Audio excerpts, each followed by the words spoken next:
ऐसा मशहूर है कि रामानुजन गणित के एक सवाल को 100 से भी ज्यादा तरीकों से बना सकते थे।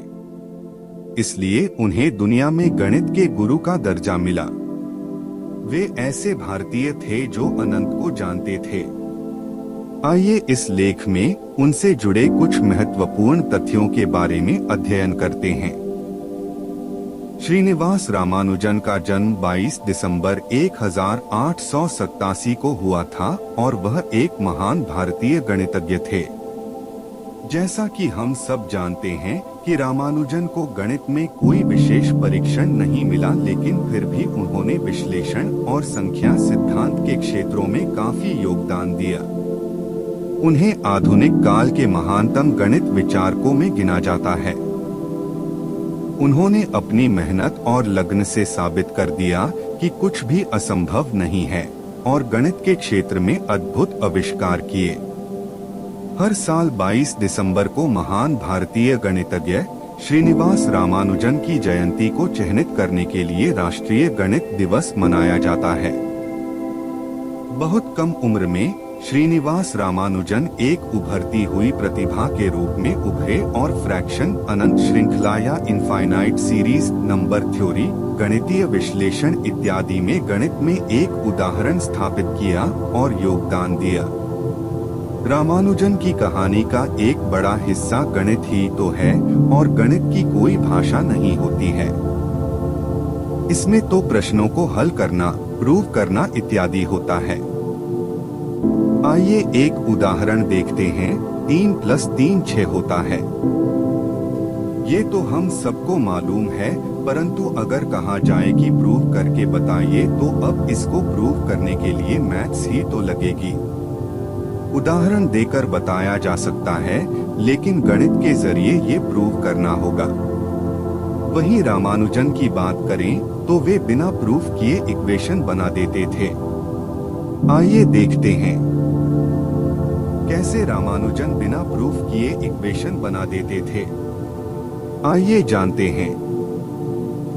रामानुजन की भाषा गणित थी। अधिकतर वे इक्वेशन इजाद करते और फिर बता देते थे, लेकिन मॉडर्न मैथमेटिक्स के दिग्गज को प्रूफ चाहिए होता था। लेकिन रामानुजन ने मॉडर्न मैथमेटिक्स की ट्रेनिंग नहीं ली थी। जब वो पहली बार कैम्ब्रिज गए तो हार्डी ने उन्हें मॉडर्न मैथ्स के तरीकों के बारे में बताया। The man who knew infinity, A life of the genius Ramanujan भारतीय गणितज्ञ श्रीनिवास रामानुजन की जीवनी है, जिसे रॉबर्ट कनिगेल ने लिखा था। यह पुस्तक भारत में उनकी परवरिश, उनकी गणितीय उपलब्धियों और गणितज्ञ G.H. हार्डी के साथ उनके गणितीय सहयोग का विस्तृत विवरण देती है। यह पुस्तक 20वीं शताब्दी की शुरुआत के दौरान हार्डी के जीवन और कैम्ब्रिज विश्वविद्यालय की अकादमिक संस्कृति की भी समीक्षा करती है। श्रीनिवास रामानुजन का विवाह और गणित में करियर के बारे में। जुलाई 1909 में उन्होंने जानकी अम्मल से शादी की। वह बीमार हो गए और 1910 के आसपास उनकी सर्जरी हुई। अपनी सफल सर्जरी के बाद उन्होंने नौकरी की तलाश की। उन्होंने मद्रास के प्रेसिडेंसी कॉलेज में उन छात्रों को भी पढ़ाया जो अपने फेलो ऑफ आर्ट्स परीक्षा की तैयारी कर रहे थे।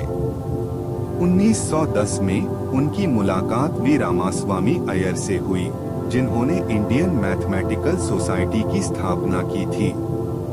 उनका भाग्य ने साथ दिया और परिणामस्वरूप अय्यर की मदद से उनका काम journal of the Indian mathematical society में प्रकाशित हुआ था। उन्हें 1912 में मद्रास पोर्ट ट्रस्ट में अकाउंटिंग क्लर्क के रूप में नौकरी मिली और उनकी वित्तीय स्थिति में सुधार हुआ।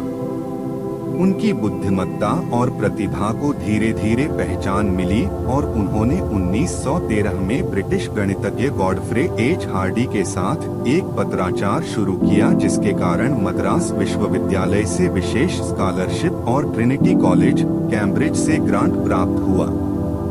यही एक दिलचस्प किस्सा है। जनवरी 1913 का G.H. हार्डी जब ट्रिनिटी कॉलेज कैम्ब्रिज पहुंचे तो उन्हें अपनी टेबल पर कुछ खत मिले। हार्डी वर्ल्ड फेमस मैथमेटिशियन थे, तो उन्हें हर रोज कई खत मिलते थे। वहीं एक खत जो उन्हें टेबल पर मिला भारत से आया था। जब उन्होंने खोलकर देखा तो एक के बाद एक थ्योरम और गणितीय सिंबल उसमें भरे पड़े हुए थे। इनमें से कुछ इक्वेशन तो ऐसी थीं, जिन्हें हार्डी ने पहले कभी नहीं देखा था। ऐसे में हार्डी को लगा कि कोई फ्रॉड है जो ऐसे ही कुछ भी लिखकर भेज रहा है, और फिर उन्होंने खत किनारे रख दिया। लेकिन पूरे दिन हार्डी के दिमाग में वो खत घूमता ही रहा। फिर रात में वापस आकर हार्डी ने खत को दोबारा देखा और अपने एक साथी लिटिलवुड को भी बुला लिया। काफी देर रात तक उस खत में लिखी इक्वेशंस पर दोनों चर्चा करते रहे। दोनों प्रोफेसर एक नोटबुक में लिखी हुई थ्योरम को समझने की कोशिश करते रहे और फिर अंत में निष्कर्ष निकाला कि इन इक्वेशन को लिखने वाला कोई जीनियस ही हो सकता था। हार्डी रामानुजन की इक्वेशंस से काफी प्रभावित हुए थे और फिर उनसे कैम्ब्रिज आने को कहा था। आइए अब उनकी इंग्लैंड की लाइफ के बारे में जानते हैं। उन्होंने 1914 में इंग्लैंड की यात्रा की, जहां हार्डी ने उन्हें पढ़ाया। उन्होंने कुछ शोध कार्यों में उनके साथ सहयोग किया। वह भारत से अपनी नोटबुक लाए जो हजारों आइडेंटिटी, इक्वेशन और थ्योरम से भरी हुई थी, जिन्हें उन्होंने 1903 से 1914 के वर्षों में अपने लिए खोजा था। कुछ की खोज पहले के गणितज्ञों ने की थी, कुछ अनुभवहीनता के कारण गलत थीं, और कई पूरी तरह से नई थीं। गणित में उनका औपचारिक प्रशिक्षण बहुत कम था। उन्होंने हार्डी और लिटिलवुड के साथ मिलकर कैम्ब्रिज में लगभग 5 साल बिताए और वहां अपने निष्कर्षों का हिस्सा या कुछ फाइंडिंग्स को प्रकाशित किया। श्रीनिवास रामानुजन के प्रमुख कार्य। उन्होंने रीमैन श्रृंखला, इलिप्टिकल इंटीग्रल, हाइपरजोमेट्रिक श्रृंखला, जेटा फंक्शन के कार्यात्मक समीकरण और अलग अलग श्रृंखला के अपने सिद्धांत सहित कई क्षेत्रों में काम किया, जिसमें उन्होंने एक तकनीक का उपयोग करके इस तरह की श्रृंखला के योग के लिए एक मूल्य की खोज की, और वह रामानुजन सुम्मेशन के रूप में जाना जाने लगा। उन्होंने इंग्लैंड में भी कई खोज की, मुख्य रूप से संख्याओं के विभाजन में विभिन्न तरीकों से एक सकारात्मक पूर्णांक को सकारात्मक पूर्णांक के योग के रूप में व्यक्त किया जा सकता है। उदाहरण के लिए 4 को 4, 3 + 1, 2 + 2, 2 + 1 + 1 और 1 + 1 + 1 + 1 के रूप में व्यक्त किया जा सकता है। उनके पत्र अंग्रेजी और यूरोपीय पत्रिकाओं में प्रकाशित हुए थे। वे 1918 में लंदन की रॉयल सोसाइटी के लिए चुने गए और दूसरे भारतीय बने। उन्हें इलिप्टिकल कार्यों की जांच और संख्याओं के सिद्धांत के लिए भी चुना गया था। अक्टूबर 1918 में वे ट्रिनिटी कॉलेज, कैम्ब्रिज के फेलो चुने जाने वाले पहले भारतीय थे। उन्हीं के लिए भी जाना जाता है। 1729 हार्डी रामानुजन संख्या के रूप में प्रसिद्ध है और इस विचार के सामान्यीकरण ने टैक्सी कैब नंबर की धारणा उत्पन्न की है। श्रीनिवास रामानुजन की बीमारी और मृत्यु। 1917 में उन्हें ट्यूबरकुलोसिस हो गया था। उनकी स्थिति में सुधार हुआ ताकि वे 1919 में भारत लौट सकें।